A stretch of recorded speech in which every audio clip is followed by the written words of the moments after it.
రాష్ట్రంలో మెడికల్ కాలేజీల నిర్వహణకు ప్రభుత్వం అనుసరిస్తున్న పీపీపీ విధానం ప్రైవేటీకరణ కంటే ప్రమాదకరమైందని సిపిఎం రాష్ట్ర కార్యదర్శి వి శ్రీనివాసరావు హెచ్చరించారు. విజయవాడ ధర్నా చౌక్ లో ప్రభుత్వ మెడికల్ కళాశాలల పరిరక్షణకై సామూహిక నిరసన దీక్ష కార్యక్రమంలో ఆయన మాట్లాడారు.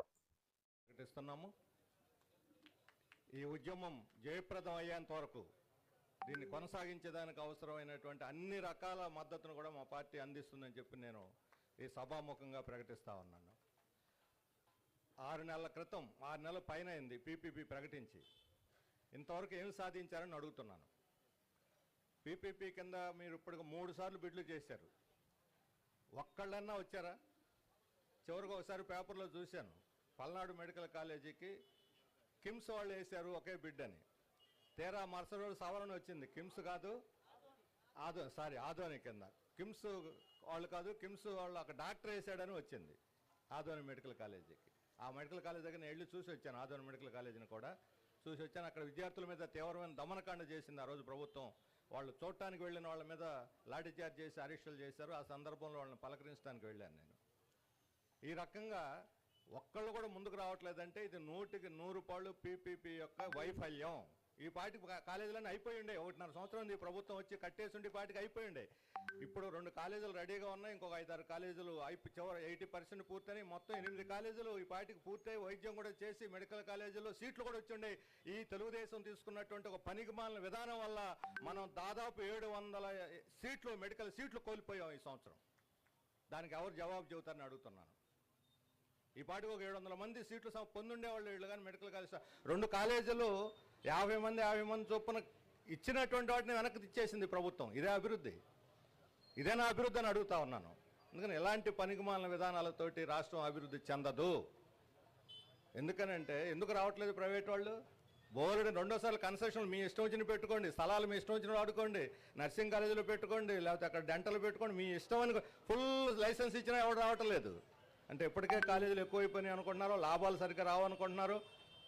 కాబట్టి ఇప్పటికైనా ప్రభుత్వం కళ్ళు తెరిచి జ్ఞానోదయం తెచ్చుకొని వీటిని వెంటనే నిర్మాణం ప్రారంభించకపోతే లక్షల ఆస్తి, కోట్ల ఆస్తి, జాతీయ సంపద, ప్రజల సంపద వృధా అవుతుంది. ఈ ప్రజల సంపదని, జాతీయ ఆస్తిని వృధా చేసినటువంటి పాపం తెలుగుదేశం పార్టీని అవుతుందని చెప్పదలుచున్నాను. అభివృద్ధి అంటే ఉన్న వాటిని మూలన పడేసి వాటిని పడావు పెట్టేసి ఎవరు మీరు అభివృద్ధి చేసేదని? ఎక్కడ అభివృద్ధి చేస్తారు? ఊరికనే ఎంఓఎల్ చేసేసుకుంటే అభివృద్ధి అవుతుందని చెప్పడు. అభివృద్ధి అనే మాట ఒట్టి మాట. ఇది కావాలని ప్రజలను కళ్ళబొల్లు కబుర్లు చెప్పి మోసం చేసేటువంటి మాట తప్ప నిజాయితీగా రాష్ట్రాన్ని అభివృద్ధి చేయాలనేటువంటి చిత్తశుద్ధి ప్రభుత్వానికి లేదు. ఉండుంటే ఈ క్షణంలోనే మెడికల్ కాలేజీలన్నీ కూడా ప్రభుత్వ ఆధ్వర్యంలో నిర్మించడం ప్రారంభించాలి. అది ప్రభుత్వ చిత్తశుద్ధికి కొలబద్దని చెప్పదలుచుకున్నాను. చంద్రబాబు నాయుడు గారు అంటున్నారు ఇది ప్రైవేటీకరణ కాదు, ఇది అనవసరంగా ప్రచారం చేస్తున్నారంటున్నారు. నిజం, నేను కూడా అంగీకరిస్తున్నాను, ఇది ప్రైవేటీకరణ కాదు. ప్రైవేటీకరణ కన్నా ప్రమాదకరమైనటువంటిది. ఎందుకంటే ప్రైవేటీకరణలో డబ్బులు పెట్టి కొనాలా. ఒక ఎకరా కొనాలంటే ఒక 50 లక్షలు 60 లక్షలు. వెనకబడిన ప్రాంతం ఈ కాలేజీలన్నీ ఒక బాపట్ల, అమలాపురం తప్ప అన్నీ వెనకబడిన ప్రాంతాల్లో ఉన్నాయి. పోనీ అక్కడ రేటు తక్కువ ఉంది, భూములు చౌక వస్తాయి అనుకున్నా సరే ఒక 50-60 లక్షలన్నా పెట్టాలి ఎకరాకి. ఇప్పుడు పెట్టుబడి లేకుండా ఎకరాకి సంవత్సరానికి 100 రూపాయలు కడితే భూమి వాళ్ళ స్వాధీనంలోకి వస్తే 66 సంవత్సరాలు వాళ్ళ ఇష్టం, వాళ్ళు ఏమైనా చేసుకోవచ్చు. ఆ తర్వాత అడిగేవాడే ఉండడు. ఇది నాదని చెప్పడానికి ప్రభుత్వాలు ఉండవు. నాదని వాళ్ళు కోర్టుకు పోయారంటే ఇంకొక 60 ఏళ్ళు కొనసాగుద్ది. అంటే పూర్తిగా భూములన్నీ ఉచితంగా వాళ్ళకి కట్టబెట్టమే. అంటే లోకేష్ బాబు అనొచ్చు 99 పైసలకు ఇస్తాను, నా ఇష్టం, మీరెవరు అడగటానికని. మీ అబ్బ సొమ్ము కాదు ఇది, మీ ఇష్టం వచ్చినట్టు దానాలు చేయటానికి. ఇది ప్రజల భూమి, ప్రభుత్వ ఆస్తి. మీకు 5 ఏళ్ళు పట్టం కట్టింది ప్రభుత్వాన్ని అభివృద్ధి చేయమని, ప్రజల్ని, సమాజాన్ని, రాష్ట్రాన్ని అభివృద్ధి చేయమని మీకు పట్టం కట్టారు. ఇష్టం వచ్చిన భూములు దానం చేయడానికి కాదు. అంతగా దానం చేయాల్సి వస్తే మీ సొంత భూములు దానం చేసుకోండి. 99 పైసలు కాదు, ఉచితంగా దానం చేసుకోండి. ఎవరు వద్దన్నారు? మీ హెరిటేజ్తో ఎటువంటి కంపెనీలు ఉన్నాయి అవి చెప్పండి ఎవరికొకరికి, మాకేం అభ్యంతరం లేదు. మీ ఇష్టం, మీ ఆస్తులు మీ ఇష్టం. కానీ ప్రభుత్వ ఆస్తులు, ప్రజల ఆస్తులు ఎలా మీరు ఇష్టం వచ్చిన ప్రైవేట్ వాళ్ళు కట్టబెడతారని చెప్పి అడుగుతా ఉన్నాను. అన్నిటికన్నా ముఖ్యమైనది ఆరోగ్య రంగం, వైద్యశాలలు చాలా విలువైనటువంటివి. ఇది ప్రజలకు అవసరం, నిత్యావసరమైనటువంటిది. ఇది ప్రైవేట్ రంగానికి ఎట్లా చెప్తారు? ఈరోజు వెనకబడిన ప్రాంతాల హాస్పిటల్ చూస్తే ఎక్కడికి పోయినా ఏ మెడికల్ కాలేజ్ పూర్తయిపోతే ఏదైనా యాక్సిడెంట్ జరిగినా, దెబ్బలు తగిలినా, అత్యవసరం ఇప్పుడు పల్నాడు పోతే చెబుతున్నారు వాళ్ళు, గుంటూరు మెడికల్ కాలేజ్ హాస్పిటల్ తీసుకొస్తే 10 నిమిషాల ముందు తీసుకురావాల్సిందని. ఈ డైలాగ్ నేను సినిమాలు వింటాం, కానీ వాస్తవంలో జరిగింది ఇది. 10 నిమిషాల ముందు వస్తే బతికుండేవాడే అని చెప్పిన ఘటనలు చాలా ఉన్నాయి, నాకు ఉదాహరణతో సహా చెప్పారు. మరి అదే అక్కడ పల్నాడులో మెడికల్ కాలేజ్ ఇప్పుడు ఆసుపత్రి దాదాపు పూర్తయింది, 99% పూర్తయింది ఆసుపత్రి. అయితే ఆసుపత్రి ప్రారంభించుంటే ఇచ్చినట్టు ఫ్యాకల్టీని కూడా వెనక్కి పంపించేశారు. ఈ పాటికి ఎంత లాభం జరుగుండేది వెనకబడిన పల్నాడు జిల్లా వాళ్ళకి. ఇటువంటి చాలా ఉదాహరణలు ఉన్నాయి.